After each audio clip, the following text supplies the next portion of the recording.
Queridos, abra sua Bíblia em Lucas capítulo 6. Vê se você encontra aí na sua Bíblia o Evangelho de Lucas, capítulo 6, versículo 46.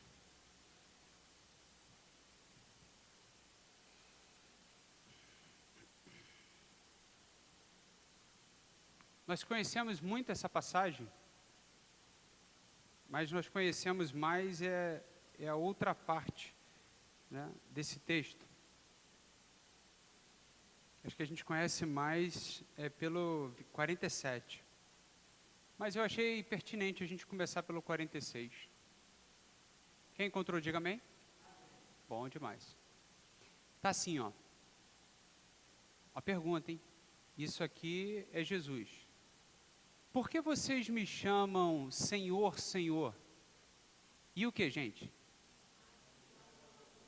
E não fazem o que eu mando. Olha Jesus falando. Por que vocês me chamam Senhor, Senhor, e não fazem o que eu mando? Aí ele continua. Eu vou mostrar a vocês, isso, a quem é semelhante todo aquele que vem a mim. Preste atenção nessa caminhada. Vem a mim, ouve as minhas palavras e as pratica. Esse é semelhante a um homem que, ao construir uma casa, cavou, abriu profunda vala e lançou o alicerce sobre a rocha. Quando veio a enchente, as águas bateram contra aquela casa e não a puderam abalar, por ter sido bem construída. Mas o que ouve e não pratica é semelhante a um homem que construiu uma casa sobre a terra, sem alicerces.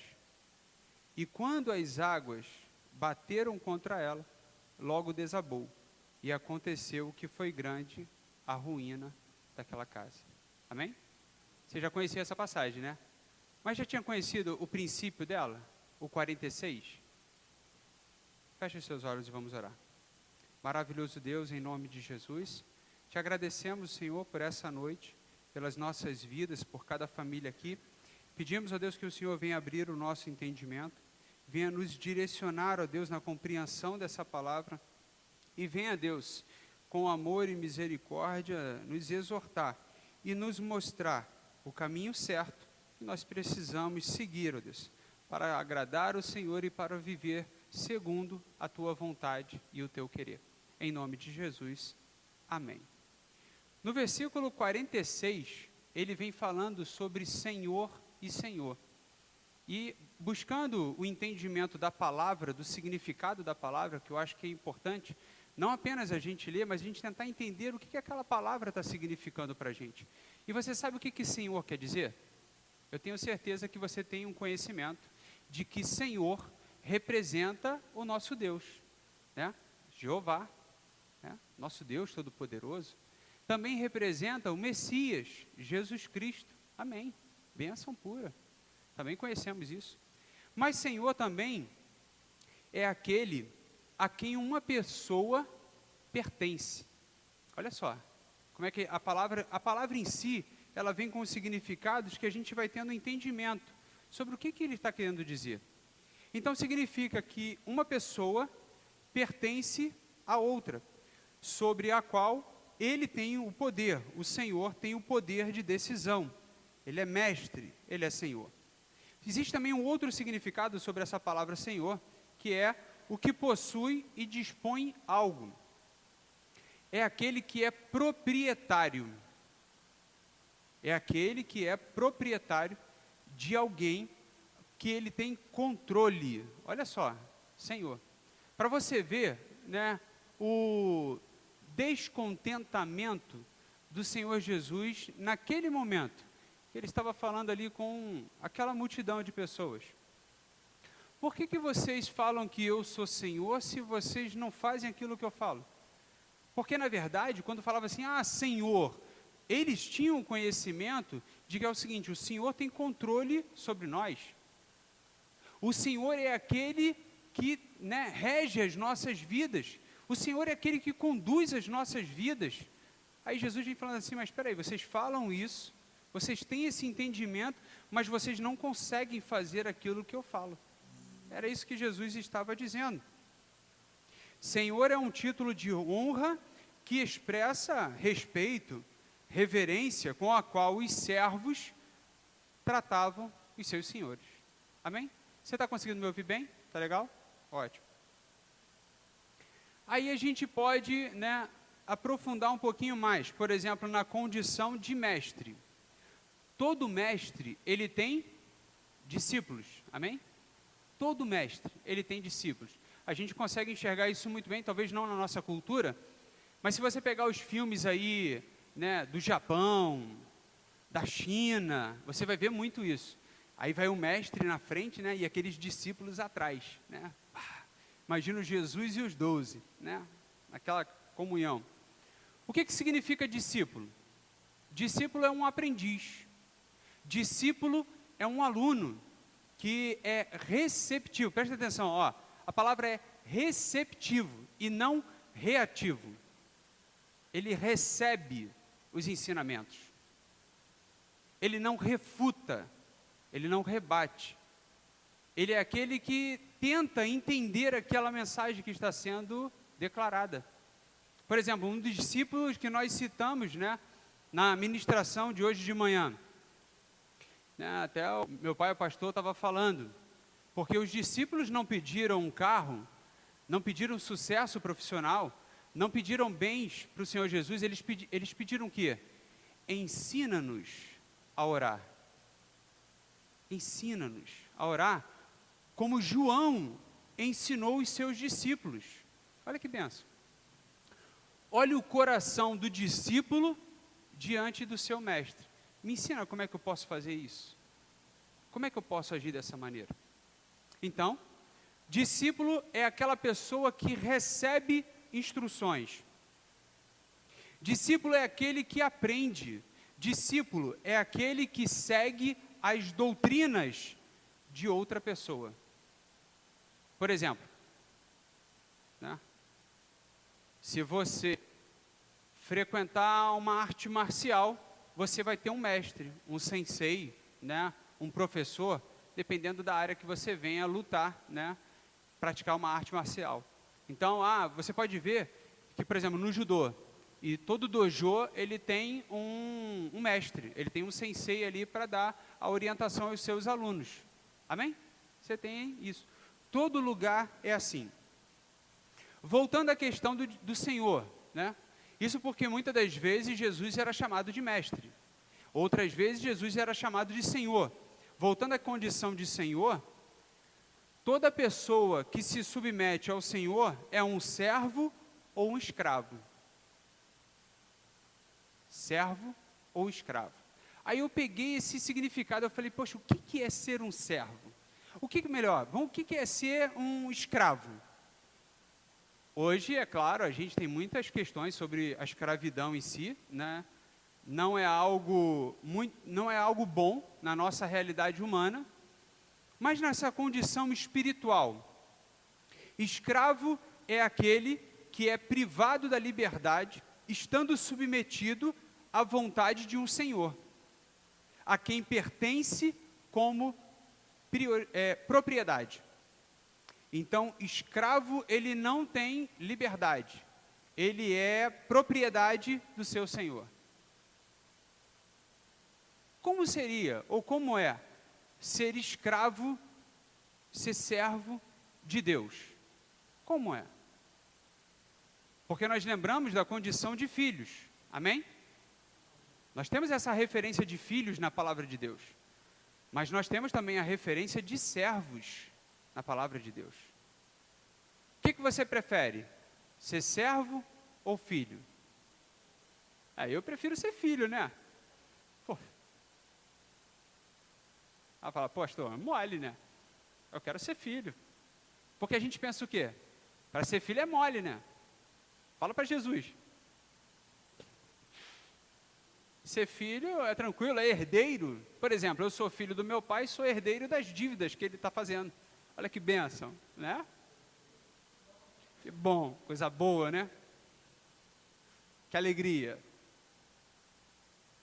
Então, a Bíblia, ela nos coloca em duas categorias. Filhos da promessa, ou seja, você vai herdar as promessas de Deus na sua vida. Mas ela também nos coloca numa condição de servos, aonde não é a sua vontade que vai ser feita, mas é a vontade de Deus. Mas será que eu posso confiar em Deus? Será que eu posso? Será que a vontade de Deus ela está de acordo com o meu bem-estar? A palavra de Deus nos diz que a vontade de Deus ela é boa, perfeita e agradável. Tudo de bom, né? Melhor do que isso, só 2 disso. Cara, isso é antigo. Eu era criança quando eu via isso. Melhor do que isso é 2 disso. Aí, outro ensinamento, porque isso tudo aqui, gente, é ensinamento de Jesus. É separando, é qualificando a cada um de nós. Você já parou para pensar se você é filho ou servo? Se você é discípulo de Cristo? Aí eu achei uma parte muito interessante. Agora entrando na questão familiar. No casamento, porque Jesus ele vem falando o seguinte: por que vocês me chamam Senhor e não fazem o que eu mando? A preocupação de Jesus que eu vejo ali é o seguinte: quer sair dessa solução? Quer sair desse problema? A solução é você fazer o que eu estou dizendo. Eu sou o caminho, a verdade e a vida. Sem mim, nada você pode fazer. É quando nós declaramos: não dá, sem Jesus não dá. Quantas pessoas tentam viver a sua vida sem Jesus? Vai patinar, vai peregrinar 40 anos rodeando o deserto. Pode ser bem sucedido aqui na terra, ser rico, um grande empresário, mas vai morrer tudo aqui nessa terra. Vai ficar igual esses herdeiros que torram toda a herança dos pais. Incrível, né? Aí entrando no contexto do casamento, você conseguiu, Ramon, achar o título aí da mensagem? Não? Eu não te mandei não, na quarta-feira? Tem certeza, cara? Gênesis capítulo 2, versículo 24, um ensinamento, não precisa abrir não, eles já sabem de cabeça, eu vou citar aqui, eles vão saber de cabeça. A orientação de Deus, aqui a gente está falando de Deus, não é nem outra pessoa não, foi quando Deus formou o homem e a mulher, esse presente que Deus colocou na vida do homem, amém? Glória a Deus. Aí no versículo 24, a orientação de Deus foi o seguinte: por isso, o homem deixa pai e mãe e se une à sua, tornando-se os dois uma. Lindo de Deus. Esse é o plano de Deus, o projeto de Deus, e às vezes nem sempre isso é uma verdade. Às vezes a gente está ali naquele, né? A gente está ali naquele momento, aí a gente fala assim, não, é na alegria, na tristeza, na saúde, na doença, na riqueza, na pobreza, até que a morte separe, bacana, aquela coisinha linda, né? Lindo demais, bonito de se ver. Mas aí a gente começa a ter caminhos diferentes. A gente começa a ter direções diferentes. Cadê aquele negócio de uma só carne? Cadê aquele contexto? Ficou só nas entrelinhas? Ficou só na escrita? Esse é um conceito, é uma base que a gente tem que tomar muito cuidado. Porque se Deus orienta que sejam um, mas eu vou entrar nisso em outro momento. Esse aqui, Ramon, eu vou precisar de você. Efésios capítulo 6, versículo 1 ao 4. Entenda, irmãos. A gente ainda está no 46 ainda, tentando entender aquilo que Jesus falou ali. Por que vocês não fazem aquilo que eu mando, aquilo que eu oriento? Para um conceito familiar, olha que nós já falamos do conceito de discípulo, de servo, nós já entramos no conceito aqui de casamento, nós já entramos num conceito agora familiar. A recomendação, a orientação de Deus na família, qual é? Filhos, obedeçam os seus pais no Senhor, pois isso é justo. Honre o seu pai e a sua mãe, que é o primeiro mandamento com promessa, para que tudo corra bem com você, e você tenha uma longa vida sobre a terra. E vocês, pais, aí já vem a lição para os pais, né? Vê que Deus trata a todos. E vocês, pais, não provoquem os seus filhos à ira, mas tratem de criá-los na disciplina e na admoestação do Senhor. Olha como é que Deus vai encaixando todas as coisas, obrigado, em perfeito lugar, em perfeita condição. Beleza. Aí nós temos um outro conceito. Entenda, nós já falamos de discípulos, nós já falamos de servos ou escravos, nós já falamos no casamento as orientações bíblicas no casamento, a gente já falou as orientações bíblicas no relacionamento de pais e filhos, aí agora a gente tem na igreja. Essa parte está lá em João, capítulo 10, versículo 11. Porque na igreja também não é diferente. Jesus vem falando assim, ó, eu sou o bom pastor. O bom pastor faz o quê? Pelas suas ovelhas. Dá vida pelas suas ovelhas. Amém. Versículo 14, Ramon, vai comigo. De novo, eu sou o bom pastor. O que ele faz? Conheço as minhas ovelhas. 15. Assim como o Pai me conhece, eu conheço o Pai e dou a minha vida pelas ovelhas. Olha a conexão que Jesus está fazendo. No versículo 27. As minhas ovelhas ouvem a minha voz e eu as conheço, e elas me seguem. Olha o questionamento de Jesus no versículo 46. Se vocês me chamam de mestre, por que vocês não fazem aquilo que eu oriento, aquilo que eu mando? Em João, capítulo 10, versículo 27, ele vem dizendo o seguinte, que as minhas ovelhas ouvem a minha voz, eu as conheço, ouvem a minha voz e elas me seguem. Toda ovelha de Cristo, ela segue a Cristo. Amém, irmãos? Por exemplo, também, o plano de Deus, o propósito de Deus, né? Quais são os nossos benefícios por estar na presença de Deus? Porque no versículo 47 de Lucas, capítulo 6, Jesus vem dizendo o seguinte, eu vou mostrar a vocês, né, o que de fato é uma pessoa que me chama de Senhor, Senhor. Ele diz lá, ó, vou mostrar a vocês a quem é semelhante todo aquele que vem a mim, presta atenção nessa parte cronológica, vem a mim, ouve as minhas palavras e as pratica. Vem a mim, ouve as minhas palavras e as pratica. É semelhante, 48.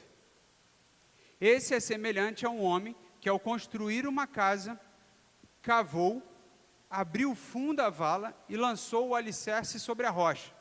Quando veio a enchente, as águas bateram contra aquela casa e não a puderam abalar, por ter sido muito bem construída. Quando a nossa vida, ela está na vontade de Deus, na presença de Deus, o salmista, no capítulo 16, versículo 11, na parte B, ele diz assim, que há na presença do Senhor a plenitude de alegria. Você conhece isso? Olha lá, na parte B. Na tua presença, a plenitude de alegria. Mas às vezes nós passamos por lutas, nós passamos por provações, nós passamos por tentações. Às vezes a nossa alma, a nossa mente está fragilizada, machucada de tantos ataques. Porque por quanto Deus vem dizendo para a gente seguir um caminho, a gente também tem uma outra voz que nos persuade, que nos influencia, né? Que tenta, melhor dizendo, nos influenciar. E não somente a gente, mas as pessoas à nossa volta. Enquanto Cristo diz, vai pela esquerda, Satanás vem e vai pela direita. Isso a gente vê desde o Éden. Desde o Éden a gente tem esse conhecimento, mas isso é muito antigo. Na verdade, isso veio desde os céus, lá no relacionamento com Deus.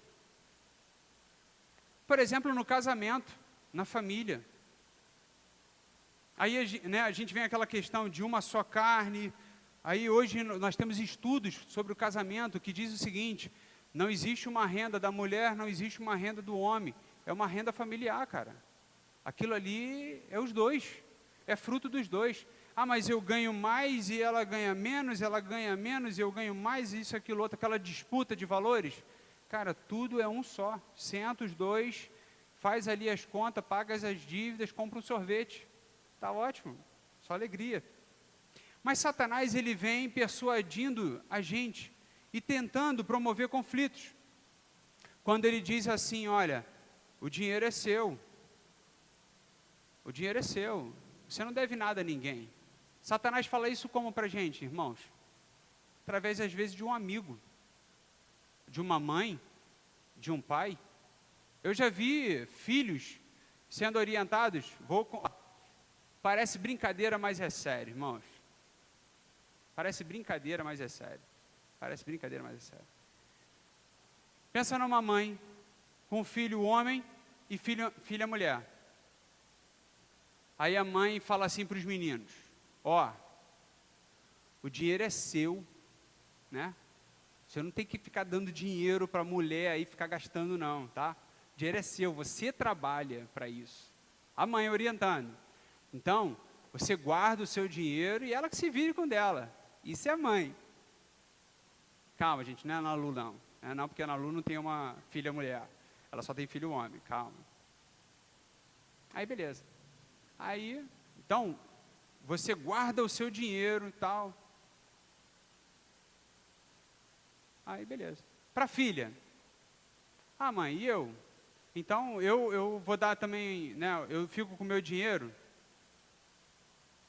Como é que eu faço com o meu dinheiro? Não, então, meu filho, o seu dinheiro é seu, né? O seu dinheiro é seu, fica tranquilo, também não dá para ninguém não dá para o homem não. Beleza, legal. O que isso gera num relacionamento, gente? Aquele egoísmo, sabe? O dinheiro é seu, para o marido, pro homem, para a mulher, é seu. Então você não pode dividir com a sua família. Beleza. Criança cresce com esse conhecimento, constitui um relacionamento, o que vai ecoar na vida dela? O dinheiro é meu. Qual é o ensinamento? Cara, é a família. Porque se você estiver endividado, seu cônjuge também está, cara. A casa está. Se você é a base da sua casa e o outro é a base da sua casa, se um dos alicerces estiver abalado, aí a casa cai do mesmo jeito, cara. Não tem sentido. Mas isso não é coisa de antigo não, gente. Isso é coisa de até de novo. A gente vê até pessoas, né, do nosso convívio, nosso trabalho, também falando sobre isso. Por exemplo, outro ensinamento que a gente escuta, que eu já ouvi de pessoas. Não elogie o seu cônjuge, porque alguém pode pegar, pode se interessar por ele. Né? Você já ouviu isso? Não elogie isso, não é em público não. Porque alguém pode, devorador vai lá, pega. Você perde excelentes oportunidades de honrar a pessoa que está contigo. Não é verdade? Outro ensinamento muito atual. O marido tem que correr atrás da mulher. A mulher tem que correr atrás do marido. Se faça de difícil para que dê em valor. Já viu isso? Pega no TikTok lá que você vai ver uma série de coisas assim do tipo. Quem é que tem acesso ao TikTok, irmãos? A juventude. O maior público do TikTok são jovens. O maior público do TikTok são jovens. O que estão ensinando os nossos filhos? Ah, mas meu filho ainda não tem TikTok. Ainda não tem, irmão. Espera só mais um pouquinho. Vai chegar a hora. Então, assim, existem muitos ensinamentos, como, por exemplo, né, feministas. A mulher, né, ela tem um posto. A mulher é menosprezada na sociedade, a mulher é menosprezada, né, em todos os lugares. A mulher não tem que estar abaixo do marido. Os dois têm que estar no mesmo nível. Mas tenta sempre jogar um conflito, sabe, uma discórdia. Queridos, tem pessoas que se deixam levar por isso. Sabe? Tem maridos que se deixam levar por isso. Mulheres que se deixam levar por isso. Não deixe isso entrar no seu coração, não. Porque isso vai promover conflitos no seu relacionamento. Sabe o que essas coisas que Satanás promove na vida de uma pessoa geram? A gente acabou de ler em Salmos, né? Olha lá, Salmo 16, 11, que na presença de Deus há plenitude de alegria. Na presença de Satanás, queridos, há conflitos, desconfianças. Está fazendo o quê? O que é isso aí? É para ver, não? Aí. É que eu estou cego, eu já não estou enxergando direito. Satanás, quando começa a botar o dedinho dele, ou as garras, gera conflitos, desconfianças, crises. Estou numa crise, consumismo e tudo mais. Eu vi uma vez um filme que me chamou muita atenção, né? O nome do filme é Mãos Talentosas. Não sei se você já assistiu esse filme muito bom. Convido você a assistir. É um jovem, né?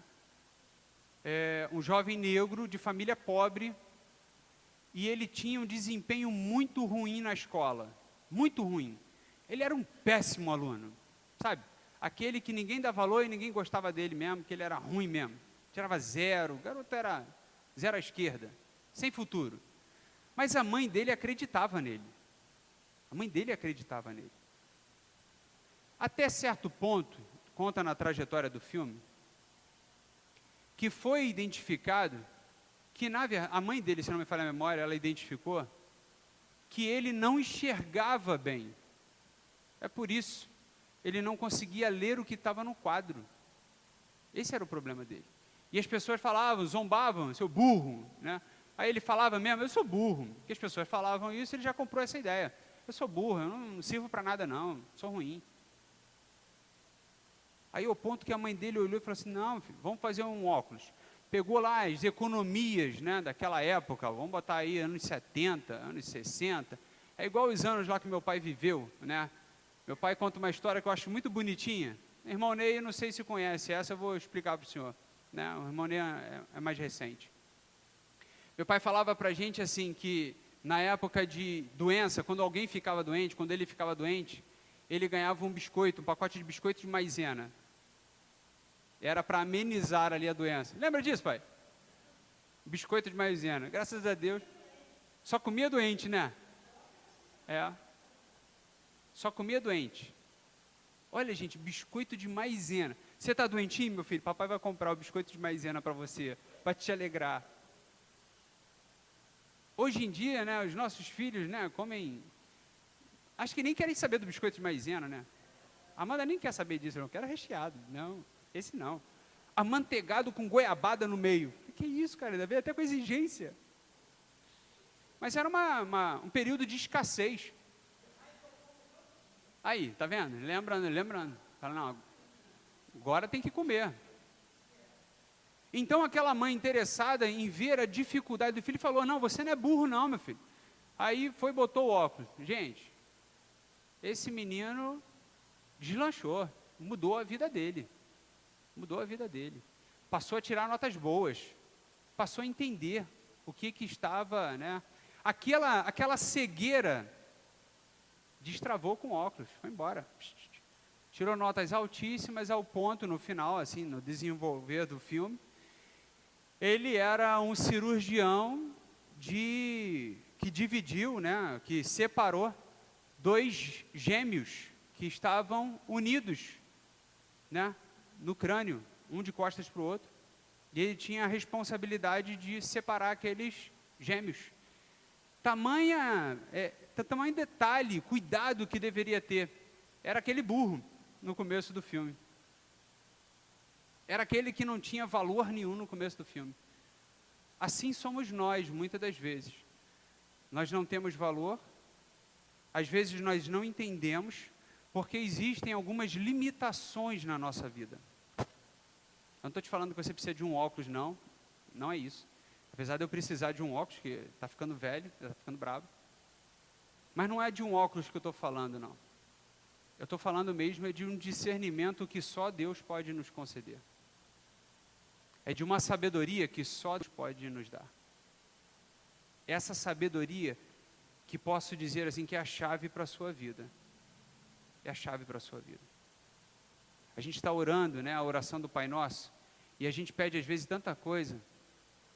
Deus, me ajuda a pagar esse cartão de crédito que ele hoje, olha, esse período ele veio puxado. Mês que vem tem quase o dobro. Ou vem de novo, se você parcelou em 10 vezes. Ele vem de novo. Então a sua oração vai ter que fazer de novo pelo cartão. Mas quando você faz assim, Deus, me dá sabedoria para que eu gaste aquilo que é necessário. Aquilo que eu preciso. Tira de mim, Deus, vaidade, sabe? Eu não quero mostrar para ninguém que eu estou de roupa nova, de carro novo. Não quero me endividar para isso. Não. Essa não é a minha intenção. Aí Deus vai te dando sabedoria, para você gastar de acordo com o que você tem. É um princípio de você aprender. Então eu gostei muito, né, desse filme, porque às vezes nós somos como essas crianças, com limitações que não enxergamos. Gente, isso é muito interessante. Isso é muito, muito, muito interessante. Como pais, nós temos que ficar atentos aos nossos filhos e perceber as dificuldades que eles estão tendo. E buscar meios para ajudá-los nas dificuldades. Não sustentando, eu não estou falando de você sustentar. Eu estou falando de você encontrar aquilo que gera um desempenho ruim na vida do seu filho, como pais. Mas para Deus é a mesma preocupação. Ele vai te mostrar, sabe, aquilo que está sendo, né, um fator de te atrapalhar no seu desempenho. Por isso que Jesus, ele fez questão de, no versículo 46, chamar a atenção das pessoas. Cara, eu não estou entendendo por que vocês estão falando para mim que eu sou mestre de vocês, se vocês não fazem o que eu estou dizendo. Vocês poderiam viver uma vida muito melhor, mas vocês não fazem. Em outra passagem você vai dizer assim, ó, muitos me seguem só por causa do pão, só por causa da comida, só por causa disso. Vocês estão me seguindo apenas pelas essas coisas que são circunstanciais, por necessidades que são básicas. O interesse de vocês não está naquilo que eu estou guardando para vocês na vida eterna. O interesse de vocês está aqui na terra. A terra é passageira, irmão. A terra é passageira.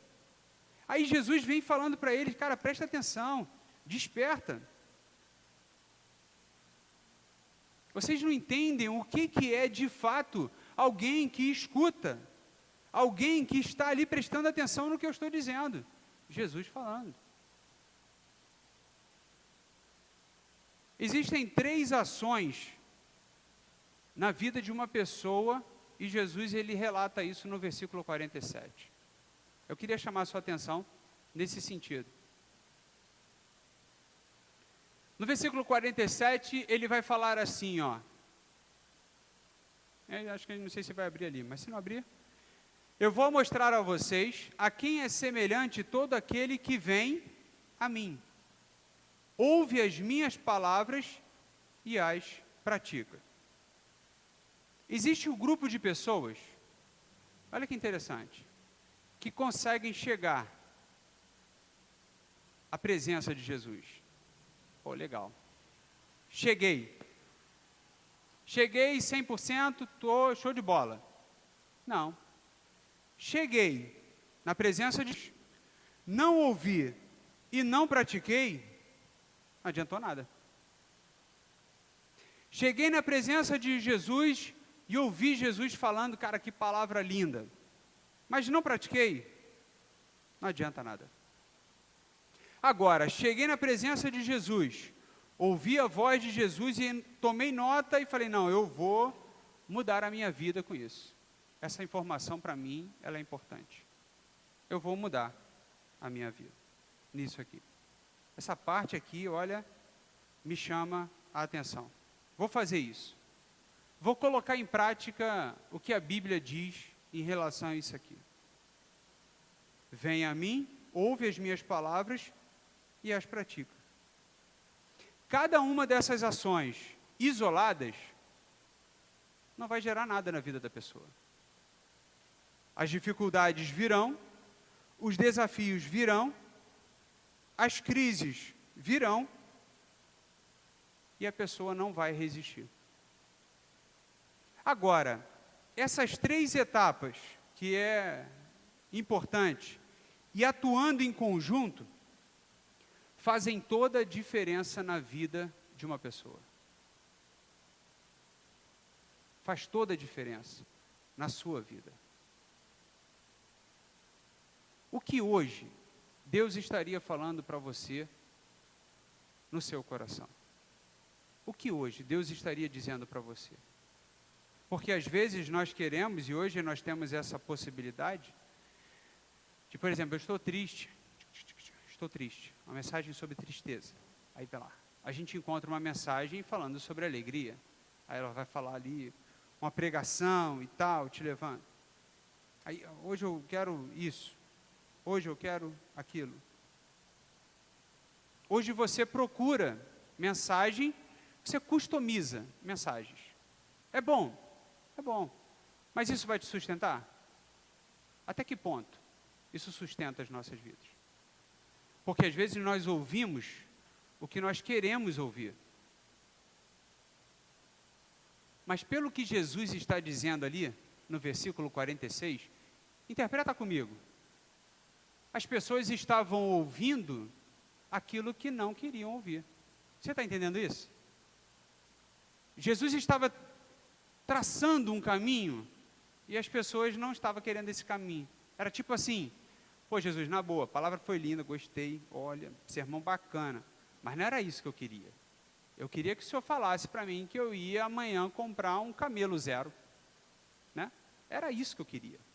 Eu queria que o senhor falasse para mim que na manhã eu vou triunfar. Se eu tenho uma casa, eu tenho 2 IPTUs para pagar. Olha que bênção, né? Eu queria que o senhor falasse para mim, né, que assim, eu vou chegar no final do mês e não vai ter só água na minha geladeira, né? Eu queria que o senhor falasse para mim que eu vou ter uma geladeira onde eu faço um comando de voz e saia água geladinha lá no copo. Olha que bênção. Era isso que eu queria. Jesus estava falando muitas coisas sobre o reino de Deus que não era somente ali. Era que ia muito além dessa vida. Talvez Deus esteja falando com você, muitas vezes insistindo com você, por um caminho, talvez não financeiro, mas tentando te ajudar na sua parte emocional. Porque talvez amanhã, um dia de adversidade, você vai lembrar do seu Criador. Fala assim, não, Deus já tinha dito, Deus me preparou para viver essa situação. Eu ficava lembrando aqui dos discípulos, no Novo Testamento, sabe, aonde Pedro e os outros discípulos eram castigados, perseguidos, ali maltratados, e eles saíam das prisões alegres. Rapaz, tu viu? A gente tomou uma coça ali agora, que loucura, que bênção. Tu lembra que Jesus ele tinha dito que isso aconteceria? Que nós seríamos perseguidos por causa do nome dele? Rapaz, que loucura, não é que está acontecendo isso? Olha que bênção. Quem faz isso, irmãos? Sabe quem faz isso? É aquele que consegue fazer a conexão do que Jesus já tinha prometido. Eles poderiam ter se escandalizado. Falar, rapaz, que furada. Fui pregar Jesus ali, tomei uma surra. Não, prego mais Jesus não, cara. Não, prego mais Jesus não. Esses não entenderam a mensagem. Porque a mensagem de Jesus foi quando você foi maltratado, perseguido, caluniado por causa do meu nome, tu está no caminho certo, irmão. Tu está no caminho certo. E você está no caminho certo.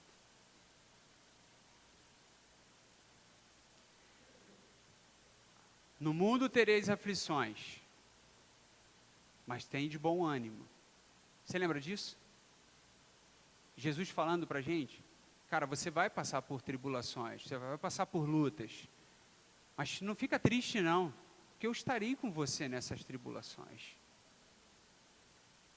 Lembra disso, irmãos? Lembra disso? Lembra o seu irmão, quando vierem falar com você, rapaz, estou passando no deserto. Legal, que bênção, cara, que você está passando no deserto. Porque deserto é lugar de cuidado de Deus, irmãos. Deserto é lugar bacana. Você passar pelo deserto é ótimo. Você está tendo ali, Deus sendo o provedor da sua vida, cara. Fica tranquilo que depois que você passar no deserto, Deus tem um lugar reservado para você. Foi assim com o povo de Israel, gente. Depois do deserto tinha Canaã. Estava alegre. Lembra daquele louvor? A gente acha que não é da época de vocês, não. Caminhando eu vou para Canaã. A gente cantava isso. Caminhando eu vou para Canaã. Eu não sou velho não, gente, mas convivi com velho. Caminhando eu vou para Canaã. Glória a Deus, caminhando eu vou para Canaã. Gente, olha que bênção. Tu imagina no deserto, você passando isso, falando, cara, eu vou chegar em Canaã, cara. Vai chegar. O seu destino vai chegar, né, ao final. As suas lutas, nada é eterno. Eu vi uma vez o rapaz falando sobre isso. Cara, nada é eterno. A alegria não é eterna, a tristeza não é eterna, né? A doença não é eterna, a saúde não é eterna, nada é eterno, cara. Tudo é passageiro. Tudo é passageiro. Diferente disso é motorista, mas tudo bem.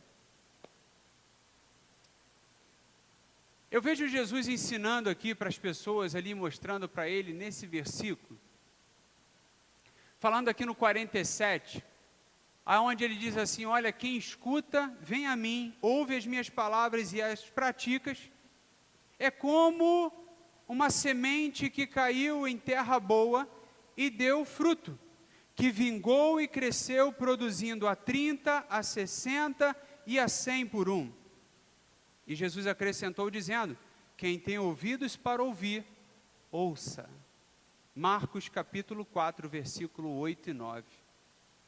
Aonde o semeador saiu para semear. E a palavra de Deus chegou ao ouvido de algumas pessoas, mas não deu frutos.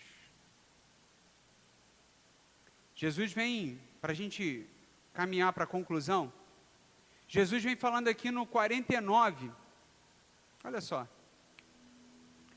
No 49, Jesus vem apresentando um outro exemplo, um outro cenário na vida de uma pessoa. Entenda, Jesus estava dizendo que para duas pessoas, as situações eram as mesmas. Haveria a enchente para as duas situações.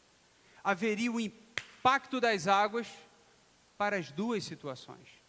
Mas uma se manteria de pé e a outra cairia.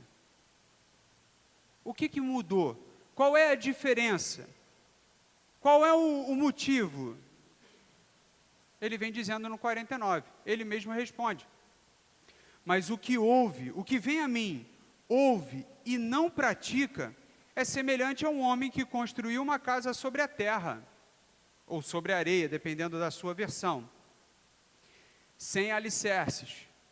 E quando as águas bateram contra ela, logo desabou e aconteceu que foi grande a ruína daquela casa. Talvez uma casa muito luxuosa, uma casa linda, uma casa assim, de chamar a atenção. Mas a sua base, muito fraca. Sua base muito fraca. E não resistiu aos intempéries.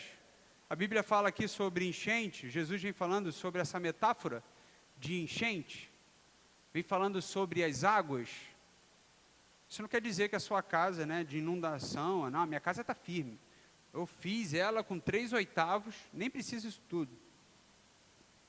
Jesus não estava falando de uma casa propriamente dito, mas Jesus estava falando que aqueles que confiam no Senhor são como os montes de Sião, que não se abalam, mas permanecem para sempre. Você pode enfrentar desafios na sua vida, aonde as turbulências dessa vida vão vir contra você. Sabe, a doença vai vir contra você.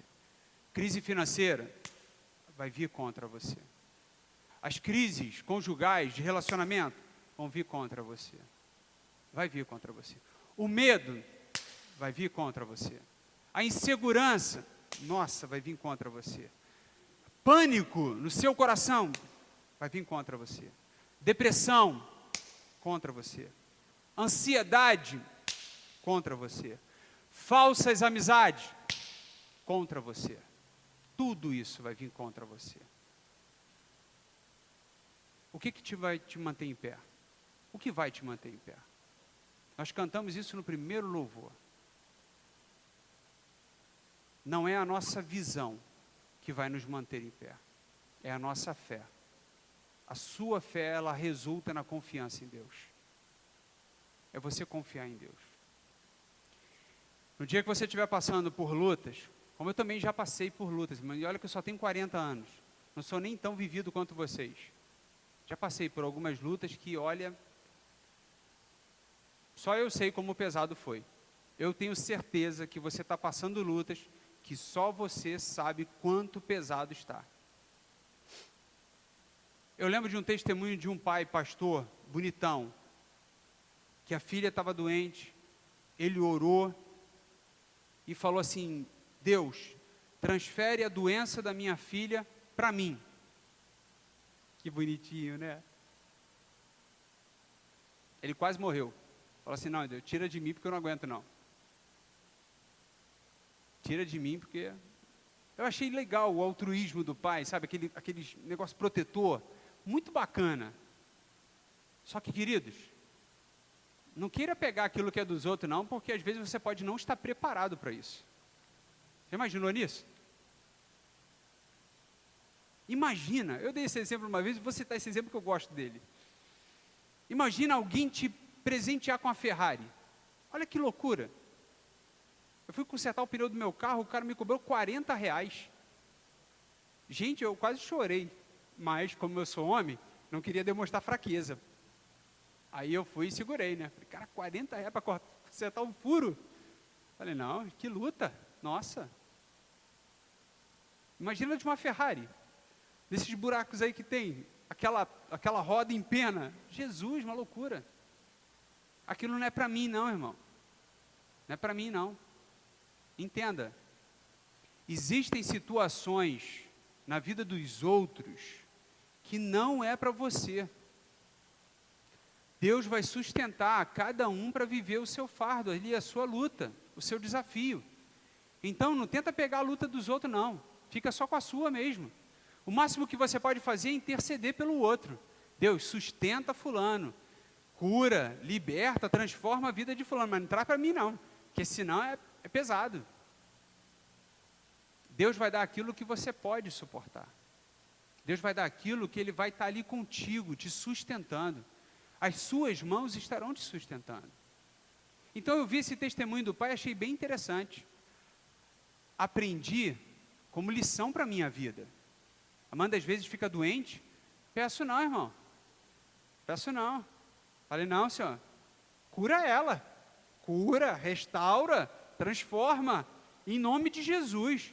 Se for necessário jejuar, orar, o que for, mas cura ela, Senhor. Não faz isso comigo, não. Ela vai aguentar, eu não vou, não. Eu não vou resistir, não. É sério, gente, estou falando sério. Estou falando sério.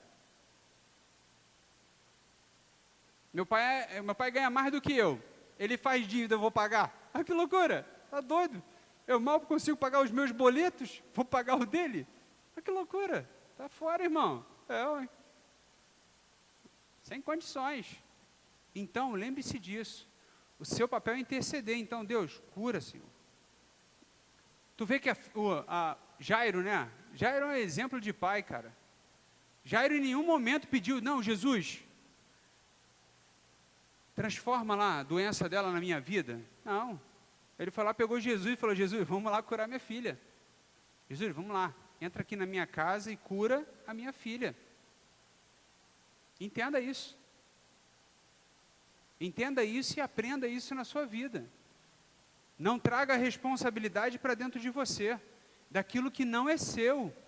Aquilo que não é seu. Mas interceda, ore. Tanto para um servo fiel, como para o servo infiel, virão as adversidades, como eu mencionei. Medo, insegurança, dor, angústia e tantas outras coisas. Mas, gente, olha a luz no fim do túnel. E não é vagalume não, gente, é uma luz mesmo no fim do túnel.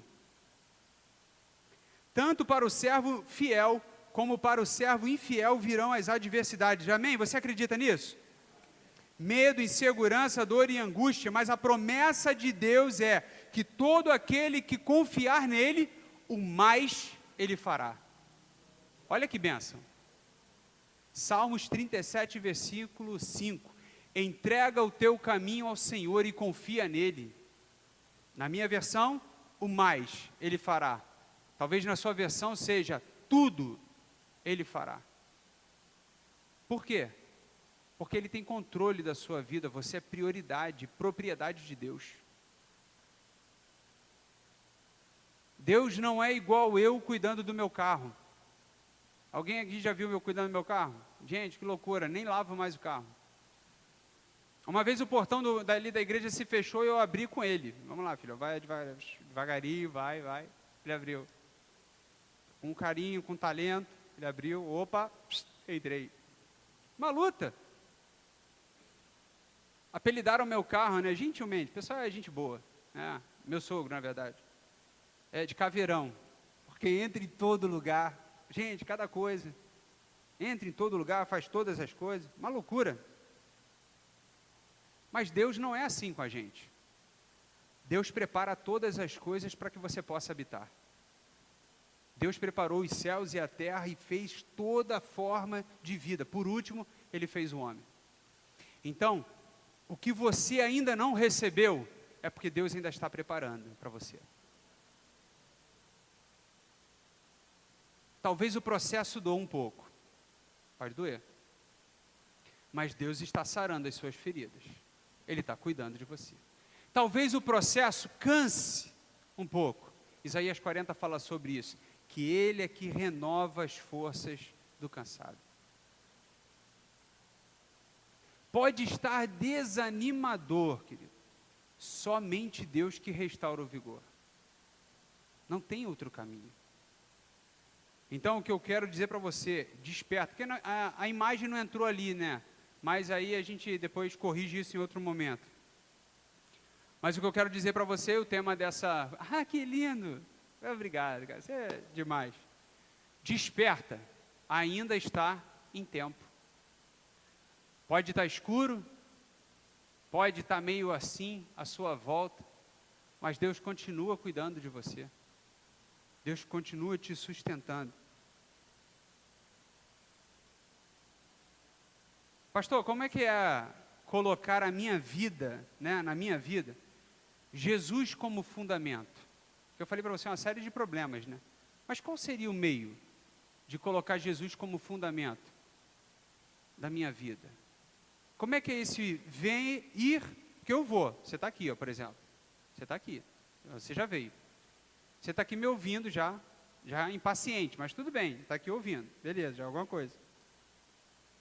Praticar, o que é isso? Uma das coisas que a gente mais fala aqui em todos os cultos é orar, é crer. É você ouvir a palavra e é você buscar. É você confiar. Tem hora, gente, que, nossa, Tem hora que eu fico assim, Deus, daquela arritmia no coração, eu fico assim, Deus, olha, tá parecendo que o negócio tá feio, hein?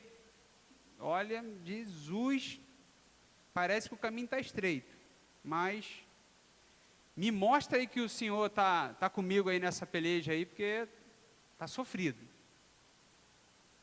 Já cansei de orar muito isso, numas madrugadas que eu tinha muito sofrimento.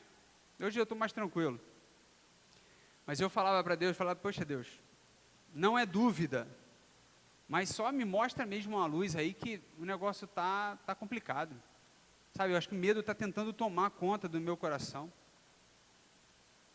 Eu já compartilhei com os irmãos aqui que eu lia a Bíblia, né? Às vezes no momento de aflição, eu lia, cara, isso me dava uma paz, nossa, muito grande. Não era pregação não, irmão, não era ouvir pregação não, era ler a palavra de Deus. E não é aquela palavra assim não, aquele cartãozinho de promessa. Meu pai tinha um cartãozinho de promessa, como é que era o nome daquilo, pai? Caixa de promessa. Quem já teve uma caixa de promessa, gente? Só tem coisa boa, só isso aí. Caixa de promessa é igual a algumas pregações de algumas igrejas, é só coisa boa, é só coisa boa. Dificilmente vem uma palavra exortativa, mas é só assim, você vai prosperar, independente da situação que você está, você vai crescer, vai vencer, você vai multiplicar. Aposta 1.000 ali, ou melhor, aposta não, bota 1.000 e tal, vai ser 10.000, é incrível. Caixinha de promessa, toda vez que você abre tem uma promessa para a sua vida. E a Bíblia, irmãos, não é só promessa não, tem algumas coisas que são doutrinas, são ensinamentos, são exortações, né? Então, orar, a gente tem aprendido muito sobre oração, aos domingos, temos aprendido muito sobre crer, temos aprendido muito sobre ouvir, sobre meditar, a importância da gente meditar na palavra de Deus, mas não naquilo que nós queremos ouvir, mas naquilo que nós temos que ouvir. Porque às vezes você quer ouvir alguma coisa, bacana, legal, mas às vezes você precisa ouvir algo. Por exemplo, na vida de um cara que é tabagista, fumante, o médico vai e fala para ele, cara, eu vou te falar uma coisa que você não vai querer ouvir, mas você vai ouvir. Você tem que parar de fumar, senão você vai morrer. Efizema pulmonar vai tomar conta de você. Seu pulmão já está 70% comprometido. Aquilo ali mesmo, está mais podre do que outra coisa. E aí, tu vai parar ou tu vai continuar? Quem recebe um diagnóstico desse? Ou um cara que bebe, né, derrama, um alcoólatra. Estou falando daquele cara que bebe um vinhozinho no cálice da ceia, não, nada disso não. Cara que derrama, aí o cara chega para ele e fala assim, olha só, ou você para de beber, ou você vai ter uma cirrose e você vai morrer por causa disso, talvez a diabetes, vai ter que amputar seus pernas, você vai ter que sofrer aos poucos, né? Você para ou você continua? Tu já parou para analisar que algumas pessoas param de fumar por causa de um diagnóstico desse? Você já parou para analisar que algumas pessoas param de beber por causa de um diagnóstico desse? Eu te conheço duas situações sobre essa.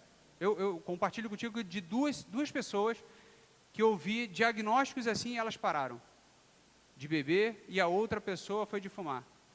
Mas o que levou elas a parar? Elas despertaram. Foi tão, sabe, impactante aquele diagnóstico, que ela falou, opa, não, quero isso para a minha vida não. É por isso que algumas mensagens, às vezes, exortativas, ela desperta a gente. Fala, cara, não quero esse caminho não, pô, tá doido? Quero isso não. Eu nem sabia que eu estava indo nessa direção. Se eu soubesse, estava de direção, eu iria para uma direção diferente. Então, a palavra de Deus, em muitas das vezes, ela vai te falar assim, para desse caminho que você está indo, e, cara, muda a sua direção. Não é esse o caminho. Sabe um homem que fez isso?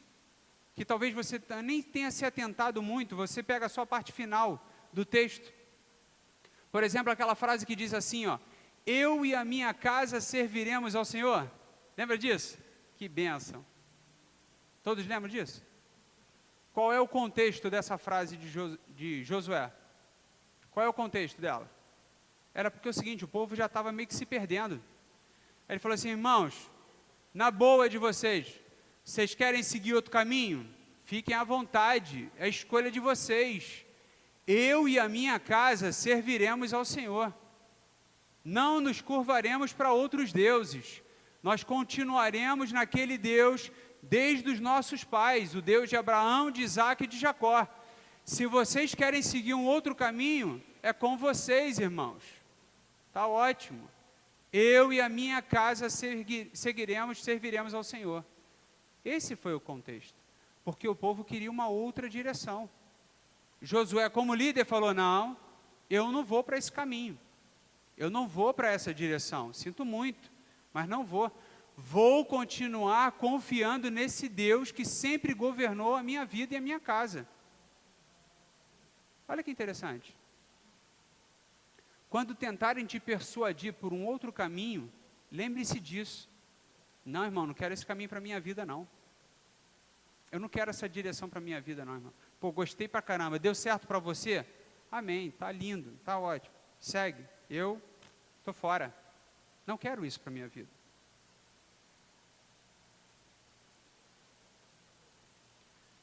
Nenhum relacionamento se sustenta com individualismo. A Bíblia vai te ensinar sobre isso. A gente viu isso na última quarta-feira, as bodas, né? Ana Lu e Garcês. Salomão falando ali que é melhor 2 do que 1. Sempre ter outras pessoas é melhor. Por isso, escolha as suas companhias. Escolha as suas companhias com sabedoria. Amém, irmãos? Você consegue entender isso? Porque muitas das vezes você pode estar se perdendo porque anda com mais companhias. Tem noção do que é isso? Mas você faz tudo certo, você ora, você jejua, mas às vezes você não se liberta de algumas pessoas que talvez até Deus tire da sua vida. Mas você vai e volta. Já ouviu aqueles salmos, que é o primeiro salmos que diz assim, ó, bem-aventurado é aquele que não anda, aonde, irmãos? No conselho dos ímpios, não se detém no caminho dos pecadores, nem se assenta na roda dos escarnecedores, pelo contrário, o seu prazer está na lei do Senhor e na sua lei medita de dia e de noite. Às vezes, queridos, esse é a maior entrave na vida de uma pessoa, é estar andando com pessoas que vão te levar para direções diferentes, aonde Deus não está, e você continua insistindo. Às vezes uma companhia sua, às vezes seu cônjuge, seu filho, gente, maior preocupação dos filhos. Amanda de vez em quando, ela vai por alguns caminhos ali, que o YouTube, eu ia espraguejar ele, mas não vou não. O YouTube leva. Gente, eu fico assim impressionado, falei, minha filha, o caminho está errado, filha. Amanda gosta muito de dançar. A gente até está tentando ver, né, um negocinho de balé para ela dançar, né? Sim, coisa evangélica, né? Mas o mercado é um pouquinho difícil nessa parte. Porque ela gosta muito de dançar, né? Só que algumas coisas que ela faz, né, algumas posições que ela faz, eu falo assim, filha, isso aí é para quem? Não é para Deus não, né, filha? Ah, não, papai, não. Falei, filha, presta atenção, né? Esteja sempre de olhos abertos para os seus filhos. Porque qualquer saída do caminho você orienta. Fala, não, cara, seus netos, sobrinhos, gente, pô, filho, toma cuidadinho aí, ó. Presta atenção, não é caminho. Deus não se agrada disso, cara. Deus não se agrada disso. A orientação que você dá para a sua casa, para a sua família, Jesus quer que você perpetue aquilo que Ele te revela, que Ele te mostra. Então, que o seu compromisso hoje com Deus, que o seu compromisso nessa noite com Deus, seja o seguinte, mestre, não para confrontar Jesus, mestre, não para humilhar Jesus, mestre, não para colocar Jesus numa sinuca de bico, mas como um discípulo que quer aprender de fato o caminho da verdade. Fala assim, Deus, Jesus, talvez até dou um pouquinho, talvez até me incomode um pouquinho o processo, mas me coloca no caminho certo. Coloca meu filho no caminho certo. Coloca minha casa no caminho certo. Direciona as nossas vidas na forma correta. Não na forma que eu quero, mas na forma que o Senhor quer. Me ajuda a trilhar esse caminho, porque às vezes é difícil, gente. Às vezes é difícil trilhar alguns caminhos. Mas eu tenho certeza que Deus vai sustentar a sua vida e você vai conseguir vencer. E no final você vai se dizer assim, cara, foi a melhor escolha que eu fiz na minha vida. Jesus foi a melhor escolha que eu fiz na minha vida. Jesus é a melhor escolha que você pode fazer na sua vida, para a sua casa, para a sua família, para os seus amigos. Jesus é a única escolha que você pode fazer. Então, ouça o que Deus vai falar para você, o que Deus tem falado para você. Ouça e siga. Siga a voz, voltando aqui, João 10, 27, aonde ele vai dizer que as minhas ovelhas eu conheço, elas conhecem a minha voz e elas me seguem. Lembre-se disso. Coloca isso no seu coração. Jesus, eu quero ouvir a sua voz, eu não quero ouvir os barulhos dessa sociedade em que vivo. Eu quero me concentrar somente em Ti. Eu não quero me concentrar nas circunstâncias à minha volta. Eu quero me concentrar no Senhor. Feche os seus olhos e vamos orar.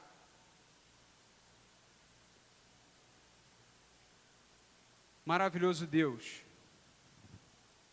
Tu és, ó Deus, o Criador de todas as coisas. Tu és o único caminho, Deus. Tu és a única razão de estarmos aqui, é o Senhor, Deus.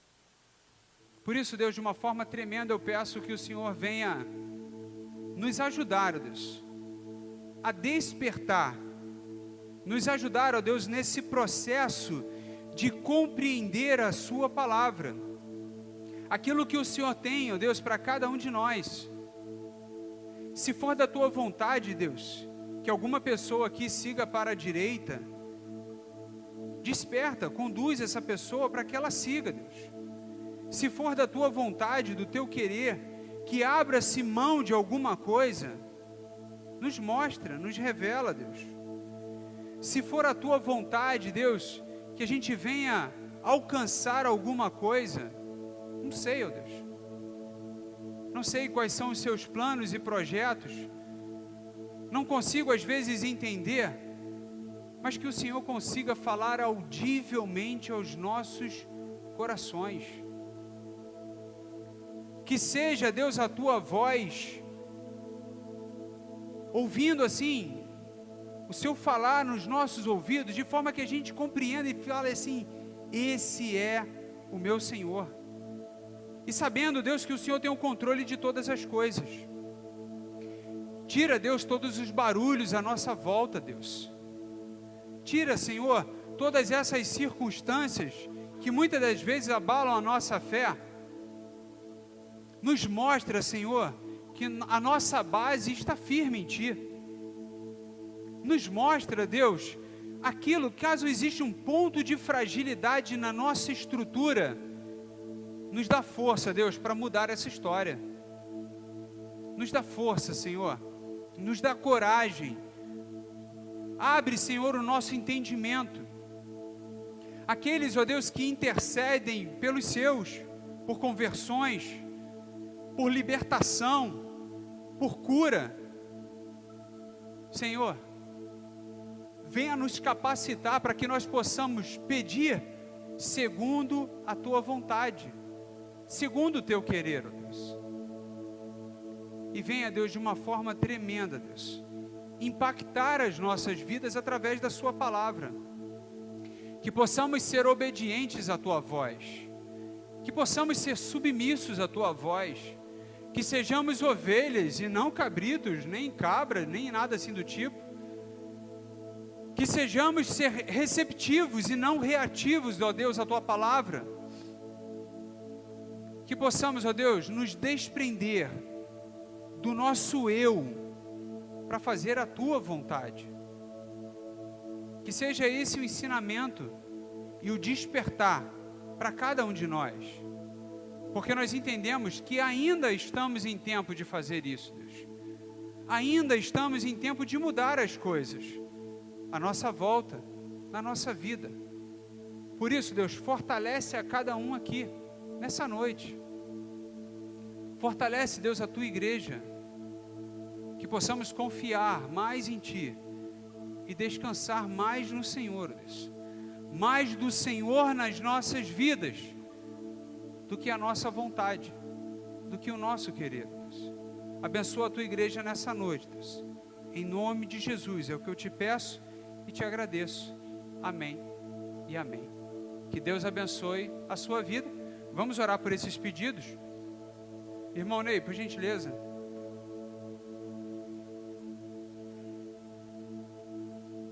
Até quarta-feira, se Deus assim permitir, estaremos aqui orando pela nossa família, orando pela nossa casa. Obrigado, meu irmão. Oremos. Senhor nosso Deus, aqui estão, Senhor, vidas que carecem da graça, da misericórdia do Senhor, da cura, da libertação, da transformação. Ó Deus, Tu és o Deus que vivifica os mortos e chama à existência as coisas que não existem. Abençoa, Senhor, fortalece, renova, sara, ó Deus, porque Tu és o Deus que sara. Nós Te conhecemos, Senhor, e Tu és o mesmo ontem, hoje e o será para sempre. Nós abençoamos esses nomes, essas vidas que aqui estão representadas. Declaramos a cura, a libertação, a transformação, em nome de Jesus. Amém.